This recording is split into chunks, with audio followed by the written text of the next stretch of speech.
Assalamualaikum warahmatullahi wabarakatuh. Pada suatu hari, saat Rasulullah SAW berada di masjid, seorang sahabat datang menghampirinya. Ia mengeluh karena merasa sulit mengerjakan sholat dengan khusyuk. Seringkali ia masih teringat akan hal-hal lain, termasuk urusan rumah tangga, utang piutang dan lain sebagainya. Rasulullah SAW kemudian berkata, "Tidak ada orang yang dapat sempurna dan khusyuk sepenuhnya dalam mengerjakan sholat dari awal hingga akhir." "Saya bisa ya Rasulullah." Tiba-tiba Sayyidina Ali bin Abi Thalib menyela dengan yakin. "Baiklah, jika memang benar dapat sempurna dengan khusyuk dari awal hingga akhir, akan kuberikan surbanku yang terbaik sebagai hadiah untukmu," kata baginda Rasulullah. Kemudian Sayyidina Ali pun mengerjakan sholat sunnah 2 rakaat. Terlihat beliau mengerjakannya dengan penuh kekhusyukan. Namun setelah selesai, Sayyidina Ali tampak murung. Rasulullah SAW bertanya, "Apakah kamu bisa mengerjakan dengan khusyuk dan sempurna wahai Ali?" "Dari rakaat pertama sampai sujud terakhir, saya masih bisa khusyuk ya Rasulullah. Namun ketika hendak salam, saya teringat akan sorban sebagai hadiah yang baginda janjikan ya Rasul," kata Sayyidina Ali dengan murung. Rasulullah SAW mengatakan bahwa kekhusyukan itu memang tidak mudah, sebab khusyuk itu diukur oleh Allah sebatas kemampuan manusia. Namun ketika pikiran sudah terbawa urusan lain ketika sholat, segera kembalikan lagi kepada sholat. Jadi khusyuklah kita dalam sholat. Allah Subhanahu wa Ta'ala berfirman, "Dan dirikanlah sholat. Sesungguhnya sholat itu mencegah dari perbuatan-perbuatan yang keji dan mungkar. Dan sesungguhnya mengingat Allah, yaitu sholat adalah lebih besar keutamaannya dari ibadah-ibadah lain. Dan Allah mengetahui apa yang kamu kerjakan." Quran Surat Al-Ankabut ayat 45. Para ulama sepakat, semua sahabat Rasulullah SAW adalah mustaqim, yaitu lurus dan adil. Itulah sebabnya mereka mendapatkan martabat dan kedudukan yang tinggi. Ini dapat dibuktikan dalam hal kekhusyukan mereka saat sholat. Hati mereka hanya tertuju kepada Allah Subhanahu wa Ta'ala dan melalaikan masalah di seputarnya. Dalam benak mereka yang ada hanyalah kebesaran dan keagungannya. Mereka merindukan surga yang telah dijanjikannya, serta perasaan takut akan azabnya.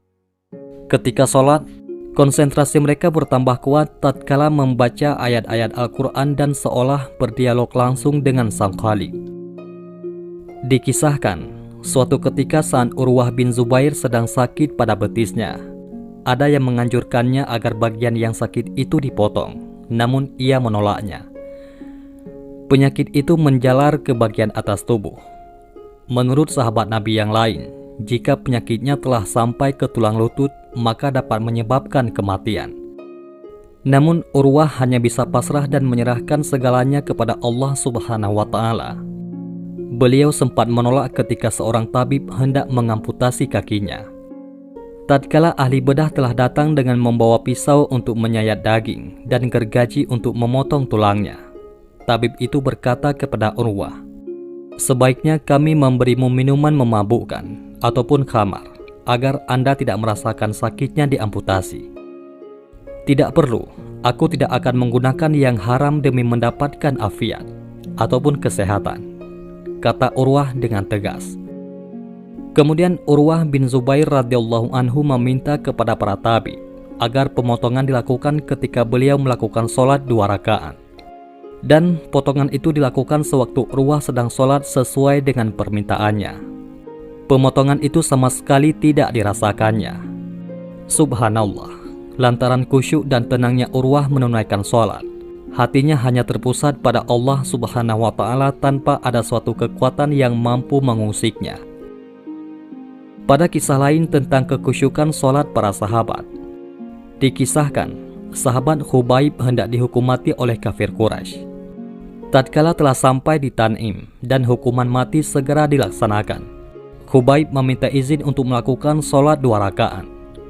Permintaan itu dikabulkan. Segera dilakukannya sholat 2 rakaat dengan sangat khusyuk dan sempurna. Usai sholat, beliau katakan kepada orang-orang Quraisy, "Kalau saja kalian tidak menyangka bahwa aku melamakan sholat karena rasa takut akan mati, pastilah aku akan panjangkan dan perbanyak lagi sholatku." Dari 2 peristiwa sahabat Rasulullah ini, kita dapat melihat betapa taat dan khusyuknya sahabat Nabi melaksanakan sholat, sekalipun di saat-saat yang paling kritis. Dan ada kisah lain yang menceritakan kekhusyukan sholat para sahabat Rasulullah SAW. Dikisahkan, suatu ketika selepas kemenangan kaum muslimin atas kaum kafir di perang Zaraturika, Rasulullah bersama pasukan kaum muslimin langsung bertolak ke Madinah.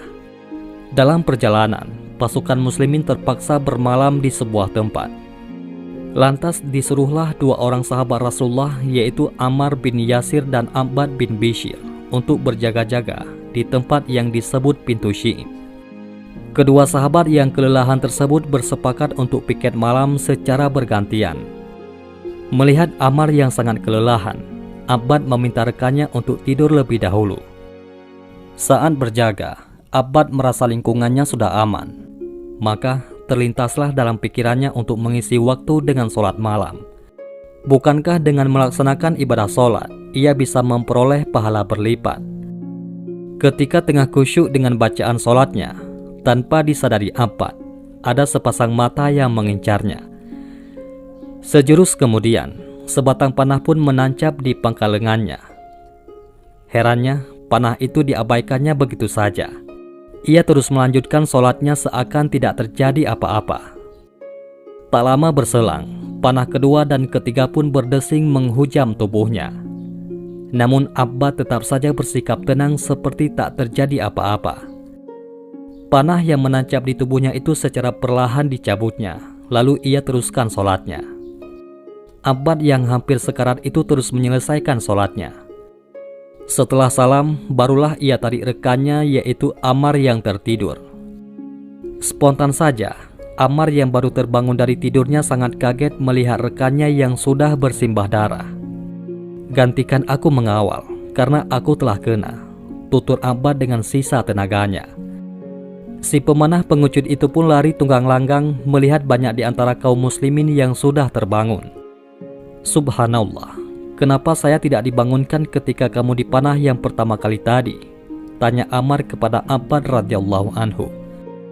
"Ketika aku salat tadi, aku membaca beberapa ayat Al-Quran yang amat mengharukan hatiku, hingga aku tak ingin untuk memutuskannya. Demi Allah, kalau bukan karena takut mengabaikan tugas yang diperintahkan Rasulullah, aku akan biarkan orang itu membunuhku hingga aku selesaikan bacaanku," ujar Abbad. Itulah kisah kekhusyukan para sahabat Rasulullah SAW dalam melaksanakan sholat, baik itu ketika melaksanakan sholat wajib maupun sholat sunnah. Demikianlah seperti yang dikisahkan dalam kitab Bidayah wa Nihayah karangan Imam Ibnu Katsir.